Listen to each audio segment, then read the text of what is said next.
Peace and blessings, family. I'm your brother in the struggle, Brother Ministeralif, and this is part 3 of how to file your own bankruptcy in the year 2024.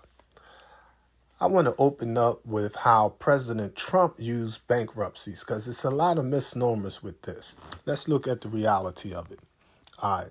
In his first bankruptcy, during the Trump Taj Mahal, that was in 1991. That bankruptcy, like all of them, was Chapter 11. Now, in part 2 of this series, we covered Chapter 11, meaning that Trump personally never filed bankruptcy for himself. He didn't file Chapter 7. He filed bankruptcy for his businesses because he knew the U.S. Supreme Court ruled that your LLC, your S Corp, your C Corp, your nonprofit is a person. So that entity, that corporation can file bankruptcy and be cleared of its debt, or that corporation can restructure its debt. Trump actually restructured his debt. So he did it 6 times. Now, back in 2016, I remember me and my wife, we was in Atlantic City. And we just walk around looking and touring and everything, looking at all the hotels and casinos and stuff they got out there, the stores and restaurants. And we saw the workers. And they was telling us all the horrific conditions Trump had them working under. And they asked us, they said, listen, we're asking people to go to Trump Tower, but don't spend any of your money. So we like, cool, we with the people. So we go inside the little hotel. It was immaculate. Personally, honestly, to me, it looked like something from the 19th. It looked, you know how you have something that's so expensive, it looks cheap? That's how it looked to me. Now, I mean, like, you know, it looked like old decor or something. Peace, peace. This is part 3 of Do-It-Yourself Bankruptcy. I'm your brother in the struggle for freedom, justice, and equality, Brother Minister Ali Law. And today we're going to cover what is the origin of this bankruptcy anyway. That word bankruptcy is actually from an Italian word that basically translates as bancarotta. Bancarotta means that in medieval Italy, merchants and money lenders, what we call in this day and time loan sharks, you go into the marketplace and you be like, listen, I mean, I need to borrow some money, or I need, to make this little financial deal, and everything was everything, whatever interest, whatever the case may be. However, if you didn't pay or you refused to pay, they would literally come back to that business and physically break the bench. And when the merchants or the money lenders' bench was physically broken, that meant that they were out of business or they could not do any more business. So that symbol or that concept translated to this modern day and time where you couldn't pay a creditor, you couldn't pay your debts, so you filed bankruptcy. A lot of people from the hood, a lot of people that promote common unity in the community, the working class, the poor, those struggling to pay their bills, they usually are filing Chapter 7 bankruptcy, and the main debt that they have is they're swamped by credit card debt.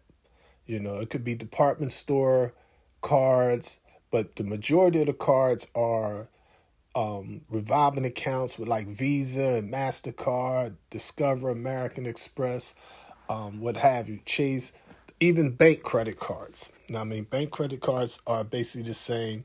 And what usually happens is when you get the card, in the back of the credit card is all this mumble jumble.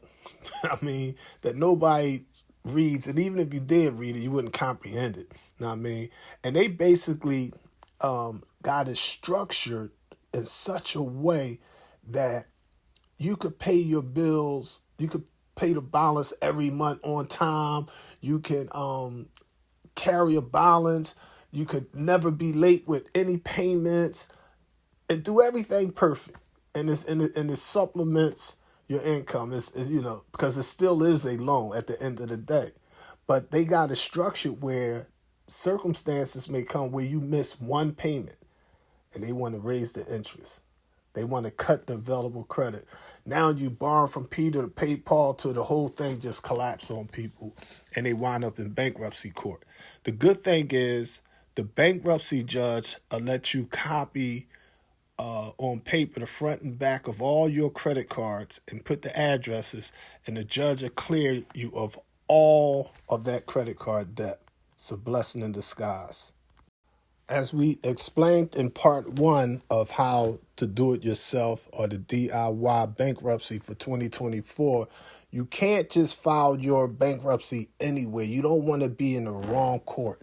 Now, I mean, this is not sovereignty teachings and none of that. I don't claim none of that. Now, I mean, I do claim common sense, asserting your rights as a human being on the face of the planet Earth and taking advantage of your state and constitutional rights. Okay? So wherever you're living, you want to find out who has subject matter jurisdictions for bankruptcies in your area. You could just email me at ministeralif or just simply go on usa.gov and you'll find the address. Peace and financial blessings, family. I'm your brother in the struggle, Brother Minister Alif, and today we're going to complete this little class on bankruptcy, do it yourself. This is part 3. All right, today we're going to share with you some misnomers, if you will. In plain language, when you file your bankruptcy, under normal circumstances, let's say the majority of people would never go to bankruptcy court. The majority of people would never physically see the bankruptcy judge. That's not how that normally works. Now, I mean, there are situations and circumstances where you may need to go to the court or need to see the judge. Like, say on your side, you're asking the judge to grant bankruptcy on some rare situation. Now, I mean, you may have extenuating circumstances, like say you had some child support you had to pay, and years later you got some verifiable DNA proof that the child is not your biological child or something of that nature there. So there may be nuances where you may go before the judge, but I wouldn't expect to physically see the judge or to physically have to go to the court for bankruptcy, chapter 7 or 11 or what have you. Now, I mean, the other thing is on their side, say the people that you owe money to, say they're contesting you filing bankruptcy. Say they say, oh, wait a minute, he or she hit the lottery. I mean, you know, they own 42 cars or whatever, and they may have to have a hearing to get some things cleared up in front of the judge. But under normal circumstances, if you file bankruptcy, everything should be done straight through the mail. All right, that's the norm. You know what I mean? You know, it's through the. I believe one time a client of mine, this was some years ago in Philadelphia, Pennsylvania. We was at the Eastern District Bankruptcy Court. She had to go in there. I can't really recall exactly why, but I just went because she was like not too sure how she was going to structure or explain stuff to the judge. Good thing was when we came in there, it wasn't nobody in there, but you know, like 3 people was in there as far as the judge, what have you. And the judge was like real friendly and polite. I'm not a licensed attorney. The judge let me go up there and speak for and things of that nature there. And we just clarified whatever, the confusion issue was. And once we did that, everything was cool. The bankruptcy was granted. She was discharged of all her debts. Know what I mean? Now, when it comes to these debts, let's look at this. We're going to look at, normally, once the judge discharged you of all your debts, once you get your bankruptcy approved, all of the credit card companies and debtors and foreclosure, they can no longer call and harass you or none of that kind of stuff. So that's a good thing in and of itself. However, there's a process. Now, I mean, like I remember we had to copy all of the credit cards, and you got to contact each, like say you got a Capital One or something like a Visa or MasterCard. When you get your bill, whatever, they have an address. So you have to formally contact everybody that you're filing for the bankruptcy. And the court wants you to be like, look, give us all your debts. Send us all of the people that you owe something to, so that you don't accidentally forget to add one of your cards or something in your bankruptcy. All right. They also clear you of all your medical bills, hospital bills, doctor bills, dental bills, or whatever the case may be. Loan balances left on your house, your car. You might have had, they might have put a boot on the car, came back and took the car back, foreclosure property, anything of that nature there. Even if you got sued in a court of law, a lot of people don't realize this. Just because somebody gets sued don't mean that you're going to get paid.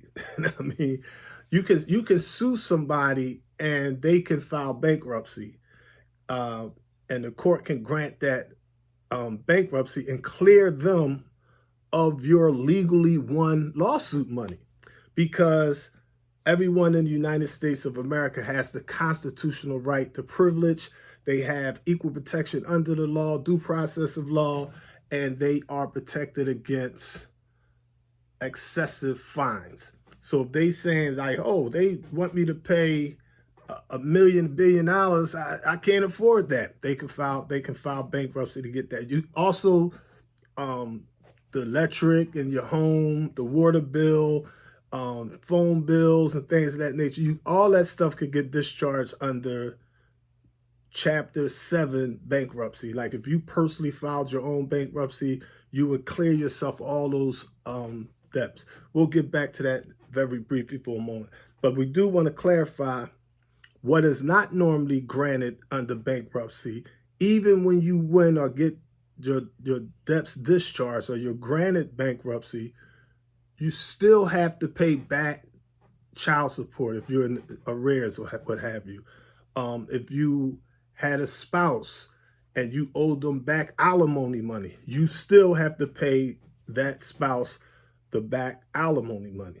If you had court costs, fines, legal fees, basically, you still have to pay those legal fees.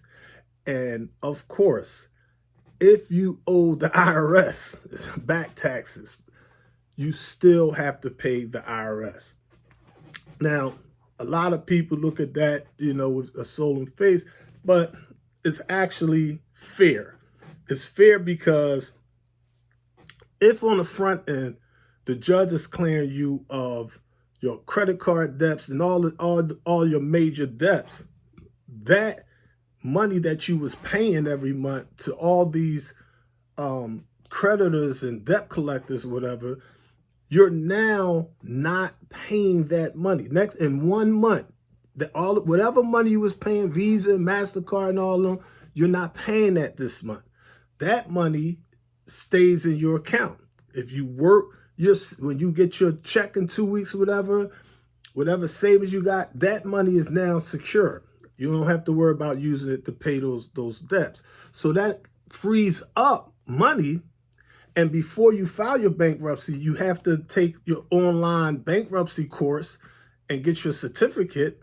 So now you basically understand finances better. Now, I mean, how to, balance a budget, how to live on a budget. I mean, and the good thing with that is you now have extra money and you could get on a payment plan easy with all these other situations, your child support, student loans, your alimony, your IRS money, your legal bills and things of that nature there. I mean, you can structure something that's not that complicated. As I said in part 1, I believe it was, we normally just contact the IRS and be like, listen, I know some people, what they do is this. You got certain types of jobs, like say somebody work at an agency, it's certain type of jobs, healthcare, what have you,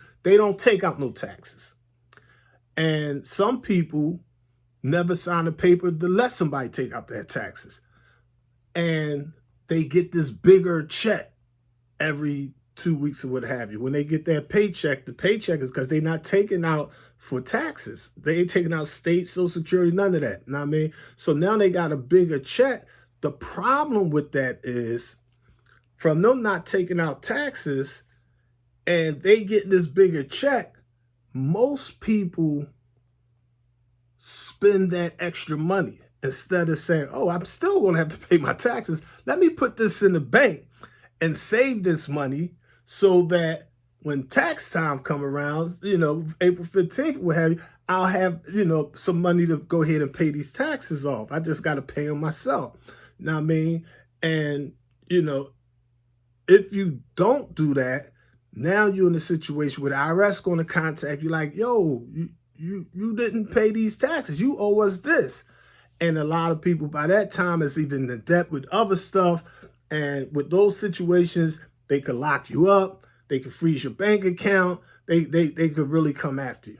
But if you simply contact them, I don't care how small or big the debt is to the IRS. Just contact them and explain to them the truth.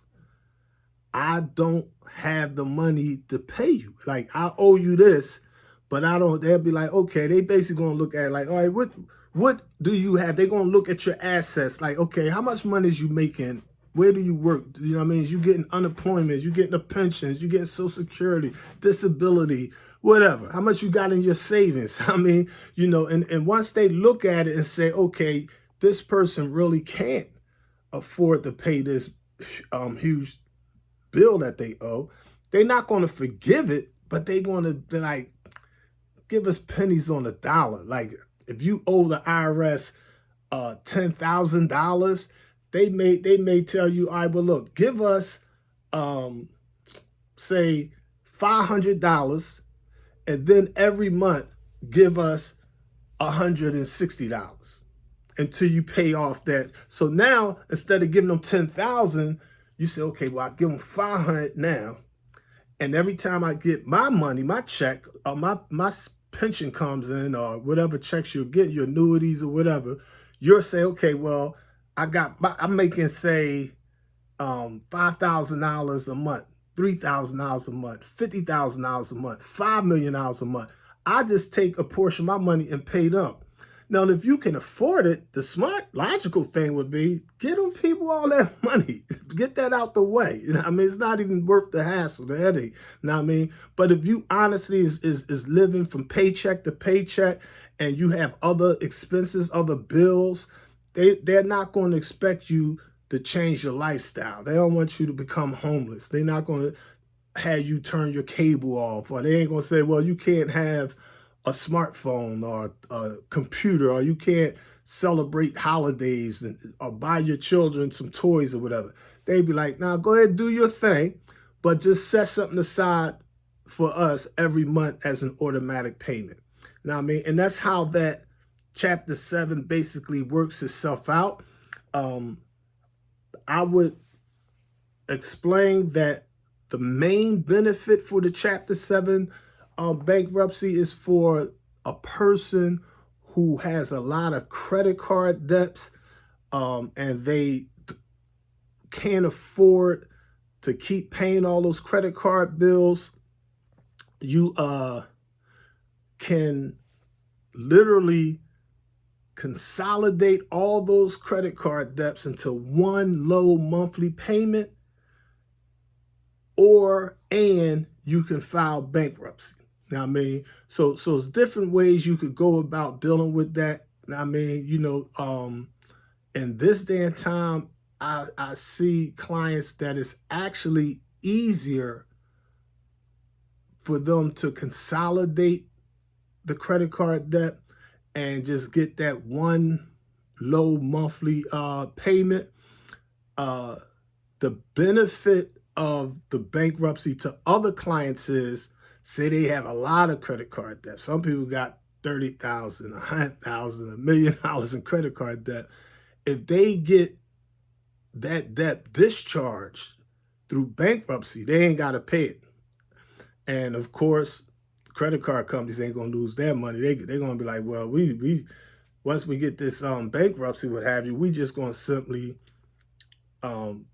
get it from the insurance company and raise the premium. It always go back to us, the consumers. Now, I mean, America is a consumer nation.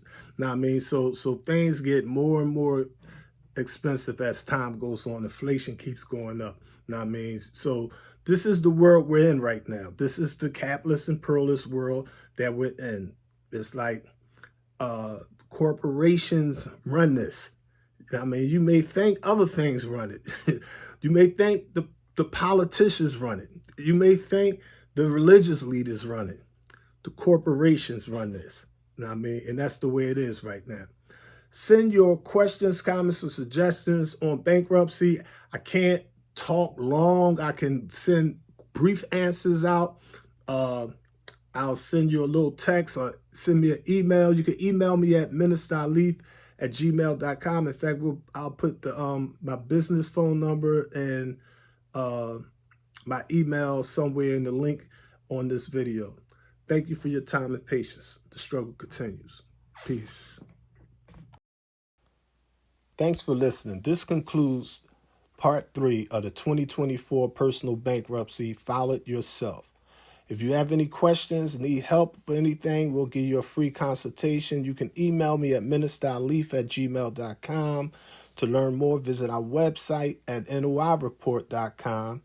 And if you want to support our ministry, use Cash App at NaaLInstituteInc. The struggle continues. Peace and blessings, family.